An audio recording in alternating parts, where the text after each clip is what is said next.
Was, wenn du in Deutschland kein Asyl bekommst, aber nicht zurück in dein Land kannst? Dann bekommst du vielleicht eine Duldung. Was ist das? Welche Rechte hast du damit? Und wer kann dir kostenlos helfen? Das alles erkläre ich dir jetzt. Los geht's!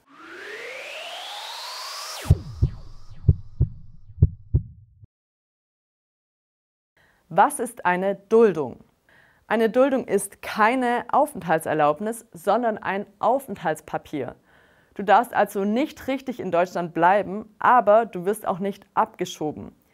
Duldung bedeutet, deine Abschiebung wird vorübergehend gestoppt. Wer bekommt eine Duldung? In Deutschland lebten 2023 laut Mediendienst Integration fast 194.000 Menschen mit Duldung.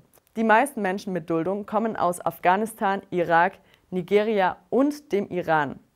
Wurde dein Asylantrag abgelehnt oder bist du ohne Erlaubnis nach Deutschland eingereist, dann musst du Deutschland eigentlich verlassen. Aber es kann sein, dass du eine Duldung bekommst, wenn du zum Beispiel keinen Pass hast, wenn du zu krank zum Reisen bist, wenn es keinen Flug in dein Heimatland gibt, wenn es in deinem Land Probleme gibt oder wenn du arbeitest. Es gibt noch viele andere Gründe für die Duldung. Diese kannst du zum Beispiel im Handbook Germany oder im Aufenthaltsgesetz Paragraph 60a nachlesen.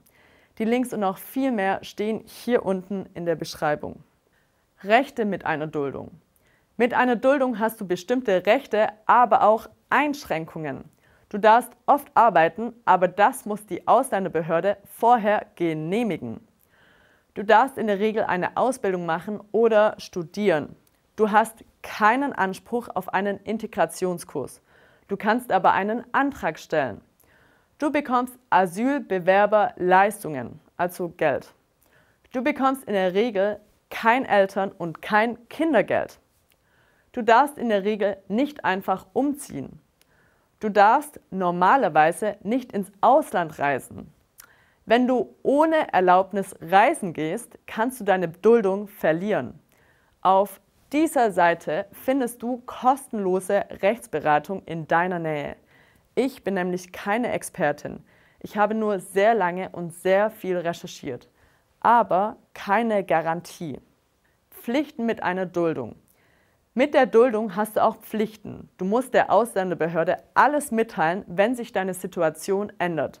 Du musst auch helfen, deine Identität zu klären. Wenn du nicht mithilfst, kannst du deine Duldung verlieren. Und dann kannst du auch weniger Geld bekommen. Du solltest also wirklich mithelfen. Wie lange gilt eine Duldung? Eine Duldung gilt meistens nur für einige Tage, Wochen oder Monate. Dann wird geprüft, ob die Gründe für die Duldung noch gelten. Wenn die Gründe nicht mehr gelten, kannst du abgeschoben werden. Wenn die Gründe noch gelten, kann die Duldung verlängert werden. Die Duldung kann so über viele Jahre immer wieder verlängert werden. Aber sie ist nie eine dauerhafte Lösung. Ziel ist es oft, dass du irgendwann doch noch Deutschland verlässt. Das Leben mit einer Duldung kann Menschen depressiv machen. Chancen auf eine Aufenthaltserlaubnis. Es gibt auch Chancen, dass du nach deiner Duldung eine Aufenthaltserlaubnis bekommst. Zum Beispiel, wenn du lange in Deutschland bist, arbeitest und gut integriert bist.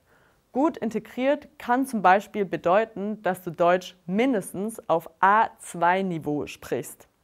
Dann kannst du nach längerer Zeit eine Aufenthaltserlaubnis beantragen.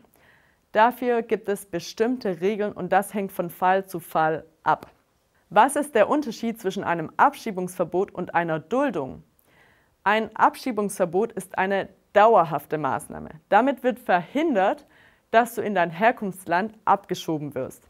Es gilt normalerweise für mindestens ein Jahr. Eine Duldung ist nur eine Aussetzung deiner Abschiebung. Sie gilt im Normalfall für wenige Wochen oder Monate und kann immer wieder verlängert werden. Jetzt möchte ich von dir wissen, hast du eine Duldung? Wie geht es dir damit? Schreib es in die Kommentare und teile deine Erfahrungen mit den anderen. Das war's und denk dran, alles wird gut. Bis dann.